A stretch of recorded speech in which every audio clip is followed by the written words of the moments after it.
शुरुआत अब खबरों की करेंगे। लखनऊ से खबर है जहां स्वतंत्रता दिवस पर योगी सरकार देगी जनता को बड़ा तोहफा। ग्रामीण परिवारों के लिए यादगार बनेगा 77वां स्वतंत्रता दिवस।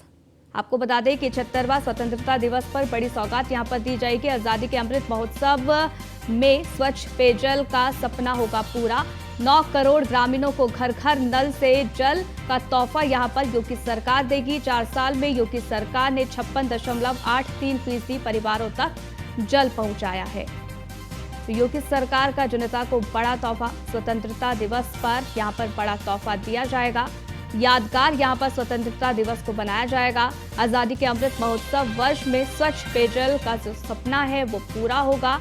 9 करोड़ ग्रामीणों को घर घर नल से जल का तोहफा यहां पर योगी सरकार देगी। प्रदेश के सीएम योगी आदित्यनाथ ने आज गोरखपुर में जनता दरबार लगाया। जनता दरबार में फरियादी की समस्याओं को सुना। जहां सीएम योगी ने लोगों की समस्याएं एक एक कर सुनी। समस्याओं के समाधान के उन्होंने इस दौरान निर्देश दिए।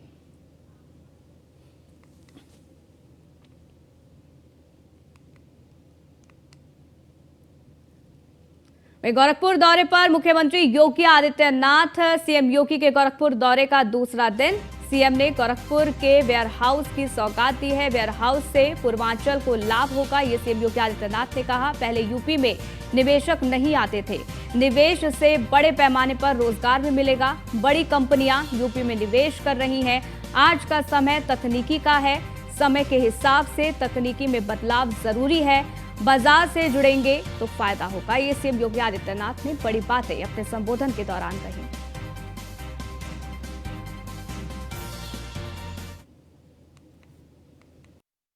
और प्रधानमंत्री मोदी जी के इस विजन के अनुरूप कार्य करते हुए उत्तर प्रदेश सरकार ने वेयर हाउसिंग एंड लॉजिस्टिक की अपनी एक पॉलिसी बनाई है। इन पॉलिसी के तहत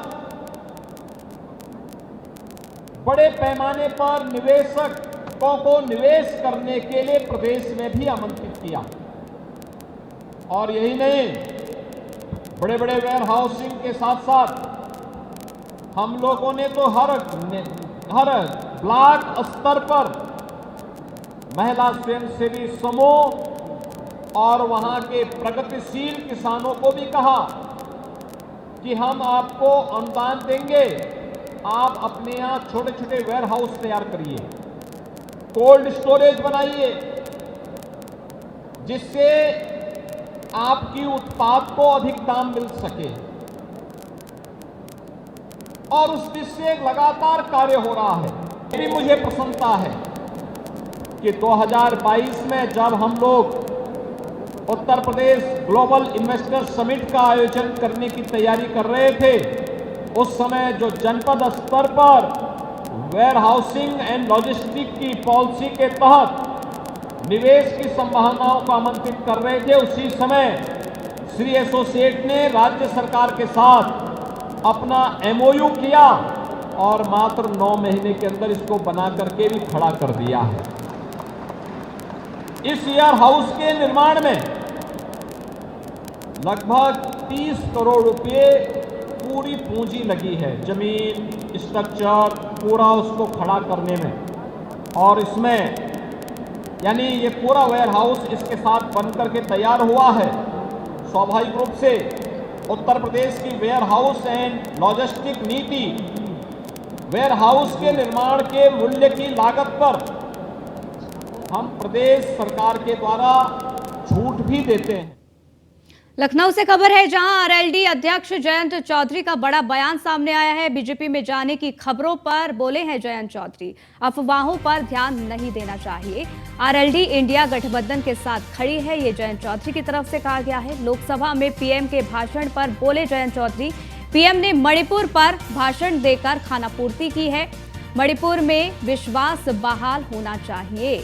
इसके साथ ही जयंत चौधरी ने यह भी कहा है कि यहाँ पर सीएम योगी आदित्यनाथ से मुलाकात की थी।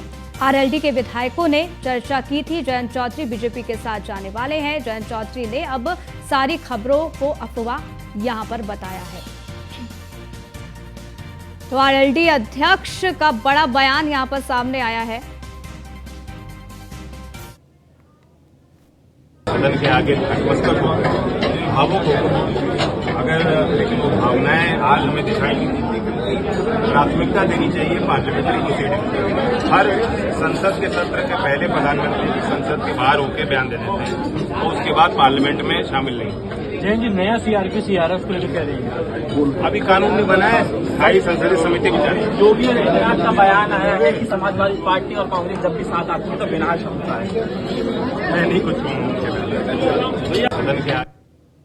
ब्रेक के बाद आपका स्वागत है। आगे बढ़ते हैं। गोरखपुर के institute of technology and management GIDA Gorakhpur ने आपको बता दें कि यहां पर एक बड़ा कारनामा किया है। नैनो रोबो टैंक यहां पर बनाया है उन्होंने, और इस दौरान देखिए तस्वीर भी लगातार आपको दिखा रहे हैं, जहां पर इस नैनो टैंक का वजन लगभग 1.5 किलोग्राम भी बताया जा रहा है। इसमें लगे गन को वायरलेस सिस्टम की मदद से सेना के जवान बिना इंटरनेट की मदद से दूर से कैमरा और स्क्रीन की मदद से दुश्मन की नजर में आए बिना उन पर गोलाबारी कर सकेंगे।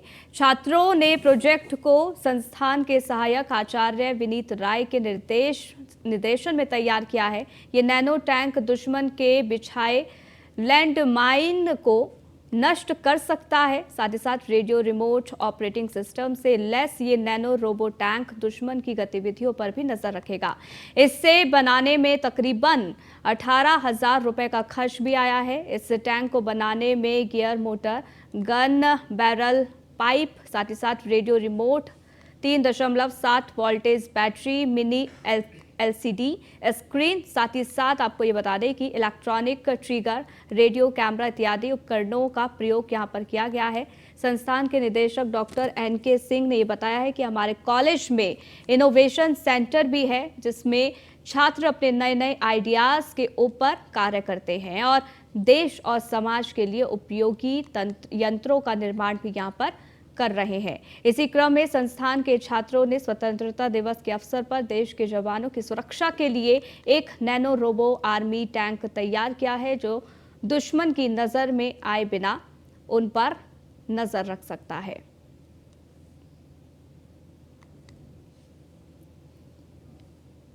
आगे बढ़ते हैं। पाकिस्तान जेल से 14 महीने के बाद शामली के 3 लोगों को रिहा कर दिया गया है, जिन्हें जुलाई 2022 में पाकिस्तान पुलिस ने गिरफ्तार किया था। दरअसल शामली जनपद निवासी नफीस अपनी पत्नी और बेटे के साथ पाकिस्तान घूमने गए थे।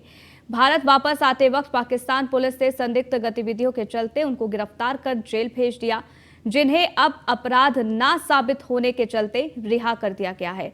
परिजनों के मुताबिक नफीस और उसका परिवार बाघा बॉर्डर से अपने वतन में प्रवेश कर चुका है। शामली प्रशासन के सहयोग से नफीस के परिजन बाघा बॉर्डर से उनकी पत्नी और बेटे को लेकर घर भी वापस आ रहे हैं। नफीस और उनके वतन वापसी पर परिवार में खुशी का माहौल है। इस पूरे मसले पर संवाददाता ने परिजनों से खास बातचीत की है, वो आपको सुनवाते हैं। मामला तो पूरा मुझे ही नहीं पता जी, आप भी यहीं हो, मैं भी यहीं। अब रात तक आ लेंगे, रात को पता लगा क्या मैटर था ये, क्या नहीं था। अच्छा मुनीर, ये बताइए, जो अम्मी अबू और भाई गए थे वो घूमने के लिए गए थे, रिश्तेदारी क्या थी आप लोग? रिश्तेदारी में गए थे। कितने समय वो वहाँ रहे? 14 महीने हो गए तकरीबन। तो अब रिहाई मिली तो किस तरह की खुशी आप लोगों में है? खुशी है जी, यहाँ के प्रशासन ने भी पूरा सहयोग दिया हमारा। रात तक आ लेंगे जी। हाँ, हिंदुस्तान है। खबर रायबरेली से है, जहां अवैध असलों का प्रदर्शन युवाओं में बढ़ता जा रहा है। ताजा मामला लालगंज थाना क्षेत्र का है। एक युवक का दोनों हाथों में लिए अवैध असले लिए फोटो जो है वो वायरल हो रहा है। वायरल तस्वीर भी आपको दिखा रहे हैं। हालांकि आपको बता दें कि वायरल होने से लोगों में अब हड़कंप भी मच गया है। वायरल वीडियो के आधार पर पुलिस अब जाँच कर रही है। ये तस्वीर जो कि हम आपको दिखा रहे हैं, ये तस्वीर अब जमकर वायरल भी हो रही है। हरदोई में एक महिला का संदिग्ध अवस्था में शव मिलने से हड़कंप मच गया है। आपको ये बता दें कि महिला के गले में रस्सी बंधी हुई थी और इससे अंदाजा लगाया जा सकता है कि रस्सी कसकर उसका गला किसी ने घोटा, जिसके चलते उसकी हत्या कर दी गई।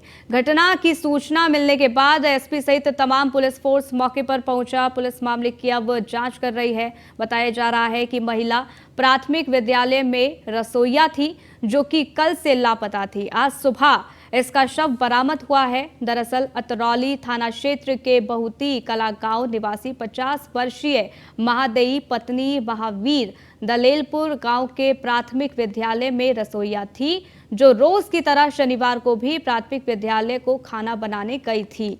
वहीं आपको बता दें कि विद्यालय के अध्यापकों के मुताबिक छुट्टी होने के बाद वो अपने घर चली गई थी, लेकिन परिजनों का कहना है कि शाम होने के बाद भी जब वह घर नहीं पहुंची तो परिवारजनों ने आसपास खोजबीन की, लेकिन कोई सुराग नहीं मिला। घटनास्थल पर पहुंचे एसपी राजेश द्विवेदी ने बताया है कि महिला के गले में फंदा लगा हुआ है, जिससे आशंका ये जताई जा रही है कि किसी ने गला घोंटकर उसकी हत्या की है। पोस्टमार्टम रिपोर्ट आने के बाद और भी चीजें स्पष्ट हो सकेंगी। फिलहाल पुलिस इस पूरे मामले की जांच कर रही है।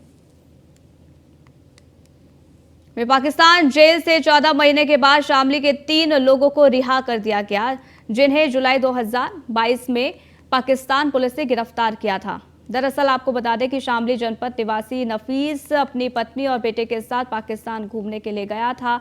भारत वापस आते वक्त पाकिस्तान पुलिस ने संदिग्ध गतिविधियों के चलते उसको गिरफ्तार कर जेल भेज दिया था, जिन्हें अब अपराध ना साबित होने के चलते रिहा कर दिया गया है। परिजनों के मुताबिक नफीस और उसका परिवार बाघा बॉर्डर से अपने वतन में प्रवेश कर चुका है। शामली प्रशासन के सहयोग से नफीस के परिजन बाघा बॉर्डर से उनकी पत्नी और बेटे को लेकर वापस घर आ रहे हैं।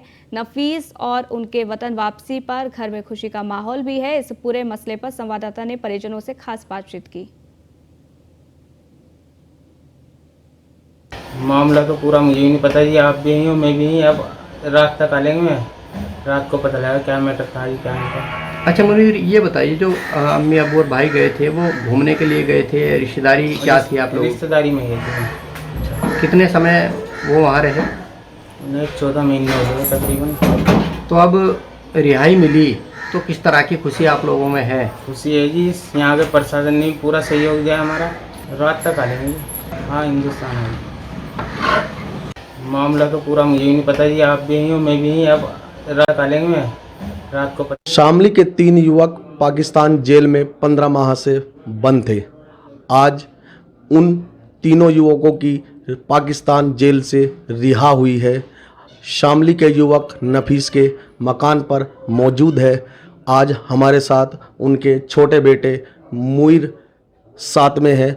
हम उनसे पूछते हैं कि कब क्या हुआ था और कैसे पाकिस्तान जेल में बंद हुए थे।